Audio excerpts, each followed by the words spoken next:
आपके साथ हमारे साथ पे बात जुड़ चुके हैं ब्रिगेडियर विजय सागर धीमान और इसके अलावा डिफेंस एक्सपर्ट है हमारे साथ हैं अजिता, प्रोफेसर अजिता, विदेशी मामलों के जानकार। आप दोनों का बहुत बहुत स्वागत है। सबसे पहले मैं टैक्टिकली आना चाहूंगा जरा ये जानने के लिए ब्रिगेडियर धीमान आपके पास कि आप क्या देख पा रहे हैं। अब जंग जो है कहीं ना कहीं चौथे दिन में दाखिल हो चुकी है। आपने पहले यह बताया था कि जो कुछ ईरान अभी कर रहा है वो इमोशनल एक तरह से रिस्पॉन्स है।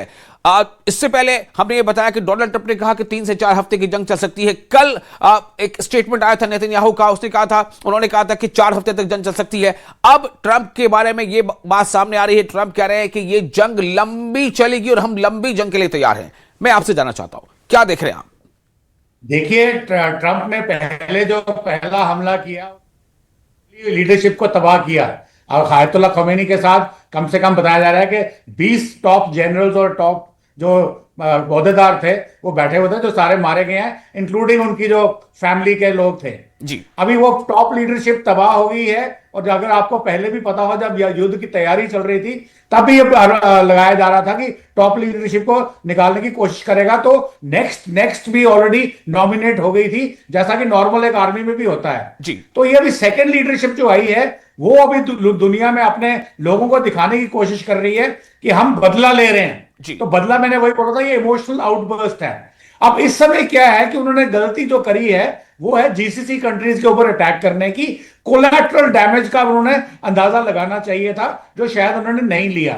उसके बाद उन्होंने स्टेट ऑफ हॉर्मुज जो है उसके ऊपर जो अटैक करे हैं और उसको बंद किया है, वो इकोनॉमिकली उनके लिए भी एक बहुत बड़ा सेटबैक है। दुनिया के लिए तो नुकसान होगा ही होगा, और सारी की सारी पावर्स जो है चाहेंगी जल्दी से जल्दी युद्ध खत्म हो। इसीलिए फ्रांस, जर्मनी, यूके वो भी आके साथ में मिल गए हैं। तो अब यहां पे जो कोशिश होगी ट्रंप की, वो होगी अब सेकंड जो रिंग ऑफ लीडरशिप जो अभी इस वक्त है उसको भी एलिमिनेट करने की।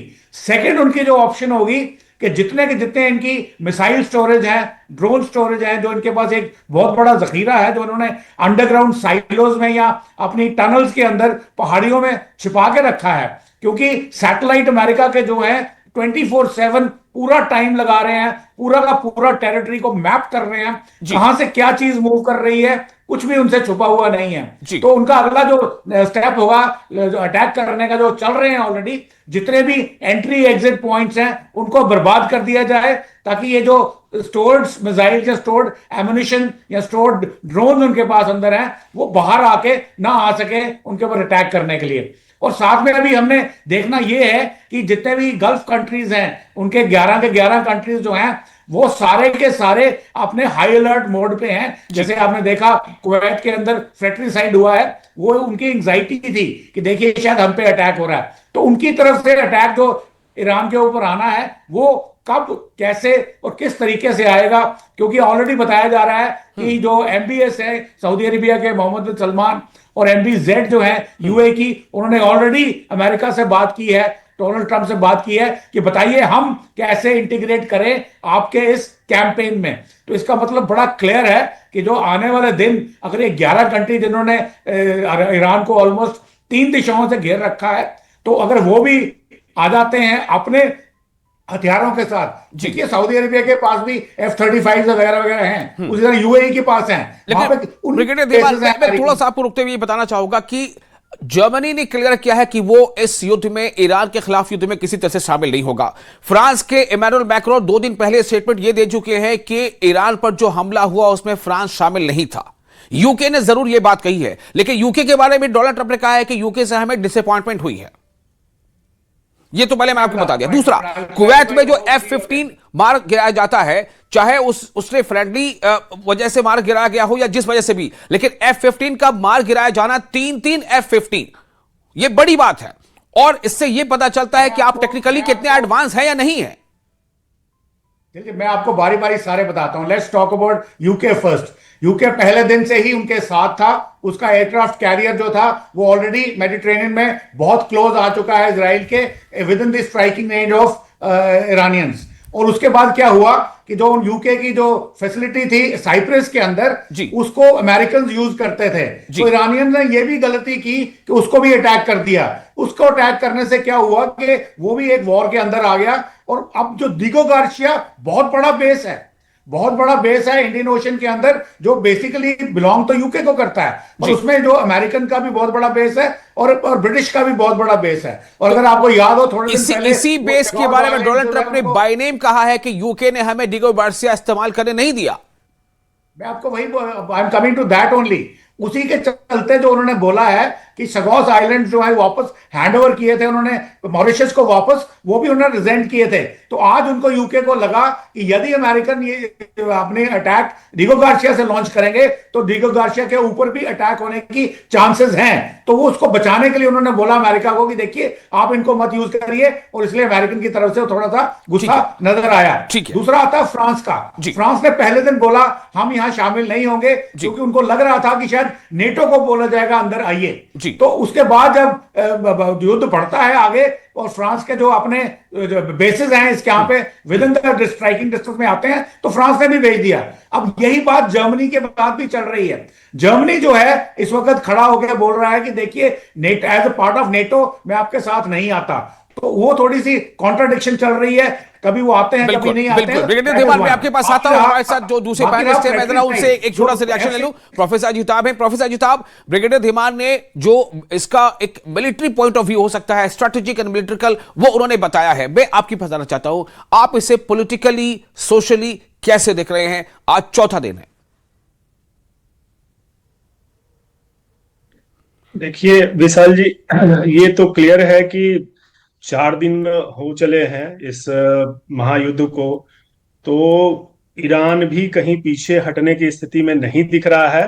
भले ही अमेरिका की तरह वो पावरफुल नहीं है जी। दूसरी तरफ अगर नेटो के देश जैसा कह रहे हैं कि भाई जर्मनी ने तो कहा है कि वो ज्वाइन नहीं करेगा, फ्रांस ने भी कहा है, यस यूके का सपोर्ट है बट वो भी लिमिटेड लेवल पे है जी। दूसरी तरफ जो रीजनल पावर्स हैं, Saudi Arabia, UAE, Qatar, Bahrain, Kuwait, इन सब के जुड़ने का खतरा अब दिख रहा है, क्योंकि वहां के जो सिविलियन टारगेट्स हैं, सिविलियन एरियाज पे भी अटैक हुआ है। जो अमेरिकन टारगेट्स हैं वहां तो अटैक हुआ ही हुआ है, ईरान ने किया है, बट सिविलियन एरियाज पे जो कैजुअलिटी हो रही है या जो डैमेज हो रहा है वो ईरान को थोड़ा सा सोचना चाहिए, सो दैट कि जो नेबरिंग कंट्रीज इनके हैं जो मिडिल ईस्ट के, वो इस वार में ना कूद जाए ईरान के अगेंस्ट में। दूसरी तरफ अगर आप देखें तो इसका खामियाजा तो दुनिया को भुगतना पड़ ही रहा है। ईरान को तो इन्होंने नेस्तनाबूद करने की काफी कोशिश कर रही है, बट अमेरिका का जो गैप वो भी दिख रहा है, कहीं ना कहीं अमेरिका भी एक्सपोज हुआ है, क्योंकि ईरानियन हथियार जो हैं, चाहे वो मिसाइल कह लीजिए, ड्रोन कह लीजिए, अमेरिकन बेसिस पे अटैक करने में सफल रहा है। चाहे वो 5th फ्लीट जो कहते हैं बहरीन में है, कतर का अल उदैद एयर बेस है, कुवैत में बेस है, यूएई में बेस है, इन सब पे अटैक करने में सक्षम रहा है ईरान। ये दिखाता है कि कहीं ना कहीं अमेरिका उसके वीक पॉइंट्स हैं। अमेरिका हर क्षेत्र को, जो 14 इसके मिडिल ईस्ट के बेसेस हैं, हर किसी को प्रोटेक्ट करना इतना आसान नहीं है अमेरिका के लिए। और एक बात जो मैंने ब्रिगेडियर धीमान से भी कही थी कि कुवैत में F-15 तीन F-15 जो है वो क्रैश हुआ, अब उसे मार गिराया गया। कुवैत ने मारा डिफेंस में, या फिर ये कि ईरानिया ने मारा। कि सवाल यह है कि कुछ ना कुछ तो कमी झलक रही है ना, कोऑर्डिनेशन की कमी झलक रही है। अगर फ्रेंडली भी है तो कैसे हो गया भाई, वहां तो अमेरिका का बेस है। सवाल तो यह है कुछ ना कुछ तो कमी है। देखिए कमी है, और एक और चीज उभर के आई है, जो कुवैत में F-15 जो 3 गिरे हैं, होता है ये कहना कि अमेरिका की फोर्सेस पूरी की पूरी डिफेंडेड रहेंगी, उनको कोई नुकसान नहीं होगा और वो सिर्फ ईरान के ऊपर करते जाएंगे, तो ये वॉर के रूल्स नहीं है। वॉर में दोनों पक्ष वार करते हैं। अब थोड़ा बहुत ये आपने पूछा कि कैसे होता है, वो मैं आपको बता रहा हूं। उन्होंने barrage of missiles, barrage of drone strike करे। एयर डिफेंस सिस्टम जितने भी ग्राउंड के ऊपर होते हैं, पहले पैसिव एयर डिफेंस भी लगाई जाती है और एक्टिव एयर डिफेंस भी लगाई जाती है। तो एक्टिव एयर डिफेंस की एक क्षमता होती है 10 टारगेट्स, 20 टारगेट्स, 30 टारगेट्स, डिपेंडिंग आप क्या सिस्टम लगाए हैं, कितनी लेयर्स पे हैं, किस रेंज में क्या करना है, तो वो सारी लिमिटेड होती है। It can not be unlimited. अब आप तो आप ये कह रहे हैं कि खतरा दोनों तरफ हो सकता है, दोनों का नुकसान होगा, लेकिन हाँ ये देखना कि ज्यादा किसका हुआ कम किसका हुआ। अब सही है, ठीक है, मैं उससे बात करूंगा फिर आगे। प्रोफेसर अजिताभ जी, आप अपनी बात पूरी कर लें। देखिए, यहाँ पे एक नई चीज निकल के आ रही है, जो कुवैत में F-15 तीन जो गिराए गए हैं, जी कि वहीं के रॉग एलिमेंट्स ने उसको गिराया है। जी इसका मतलब ये हो रहा है कि वहां की जनता, जो मिडिल ईस्ट की जनता है, चाहे वो कुवैत में ये F-15 का केस अगर देखा जाए, या ये जनता अगर ईरान के पक्ष में आ जाती है, उतर जाती है, या जो रॉग एलिमेंट जिसको कहा जा रहा है, जिन्होंने F-15 को मार गिराया, जी तो ये एक अमेरिका के लिए और इजराइल के बड़ी सरदर्दी होगी। जी क्योंकि अभी तक सिर्फ जो आर्मीज हैं वो आपस में लड़ रही हैं, लेकिन सिविलियन अगर, या जो रॉग एलिमेंट्स हैं, प्रॉक्सीज, ठीक है, हिजबुल्लाह, हमास, हाउदी की बात हो रही है, लेकिन ये जो तीसरा रॉग एलिमेंट कुवैत से निकल के आ रहा है, जी ये अपने आप में चैलेंज होगा अमेरिका के लिए। चलिए, इतना आसान नहीं। बिल्कुल। और अभी हमने ये देखा कि बहरीन में, जहां पर बहरीन में जबरदस्त बेस को नुकसान पहुंचाया है, और बहरीन में बड़े मुजाहरे हुए हैं ईरान के हक में, और अमेरिका और इसराइल के खिलाफ। एनीवे, ये चीजें चलती रहेंगी और लगातार आपके साथ हम दर्शकों के साथ जुड़ते रहेंगे, अपडेट के साथ, एक्सपर्ट कमेंट के साथ, जैसा हमने अभी सुना ब्रिगेडियर धीमान को और प्रोफेसर अजिताभ को। तो आप दोनों पैनलिस्ट का बहुत बहुत शुक्रिया, आपने अपना समय दिया। और इसके साथ ही आपको ये बता दें कि जंग से जुड़ी हर जानकारी और सटीक जानकारी और उस पर विश्लेषण भी आप तक हम देंगे। अमेरिका के लिए खामनेई को मारना आसान नहीं था, क्योंकि आयतुल्लाह अली खामनेई जमीन के अंदर बनाए गए एक ऐसे बंकर में रहते थे जहां तक पहुंचने में लिफ्ट को 5 मिनट से ज्यादा का वक्त लगता था। मतलब खामनेई का बंकर जमीन के बाकी नीचे मौजूद था, और इसी वजह से उन्हें मार गिराना अमेरिका और इजराइल के लिए कोई आसान काम नहीं था। द न्यूयॉर्क टाइम्स के मुताबिक CIA के जासूसों ने कई महीनों तक उनकी जासूसी की, और कई महीनों की जासूसी में 28 फरवरी को एक गुप्त बैठक में शामिल होंगे। CIA को इस बात की भी जानकारी मिली कि उस बैठक में ईरान की सेना के टॉप कमांडर भी मौजूद रहेंगे।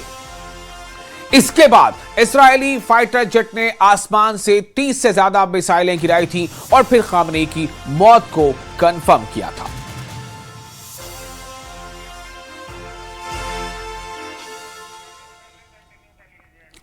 तो बहरहाल अब आयतुल्लाह अली खामनेई का तो अंत हो चुका है। 86 साल उनकी उम्र थी, 86 इयर्स। 86 साल के आयतुल्लाह अली खामनेई अब इस दुनिया में नहीं है, लेकिन इस समय सबसे बड़ा सवाल यही है कि ईरान के सर्वोच्च नेता, रहबर आला रहे अली खामनेई का शव कहां है, और उनका अंतिम संस्कार कहां होगा आयतुल्लाह अली खामनेई का अंतिम संस्कार, यह एक बड़ा सवाल है। इस वक्त दो चर्चा जोरों पर है। पहली चर्चा यह है कि उनका अंतिम संस्कार तेहरान में किया जा सकता है, यानी उन्हें उसी बहिश्ते ज़हरा में दफनाया जा सकता है, और बहिश्ते ज़हरा तेहरान में है, और यहीं पर ईरान में इस्लामी क्रांति के जनक आयतुल्लाह रूहुल्लाह खुमैनी दफन है। दूसरी चर्चा यह है कि खामनेई, आयतुल्लाह अली खामनेई को उनके होम टाउन मशहद में दफनाया जा सकता है। मशहद में शिया मुसलमानों के 8वें इमाम अली रजा का भी रोजा है, यानी उनका वहां पर उनकी समाधि है, और यानी वो जगह जहां वो दफन है, इसे ईरान में पवित्र स्थल माना जाता है। और 2024 में ईरान के पूर्व राष्ट्रपति इब्राहिम रईसी को भी यही दफनाया गया था। कयास ये भी है कि युद्ध खत्म होने के बाद खामनेई का अंतिम संस्कार किया जा सकता है। लेबनान में हिजबुल्लाह चीफ हसन नसरुल्लाह का अंतिम संस्कार भी, यानी उनकी तदफीन भी उनकी मौत के 5 महीनों के बाद किया गया था।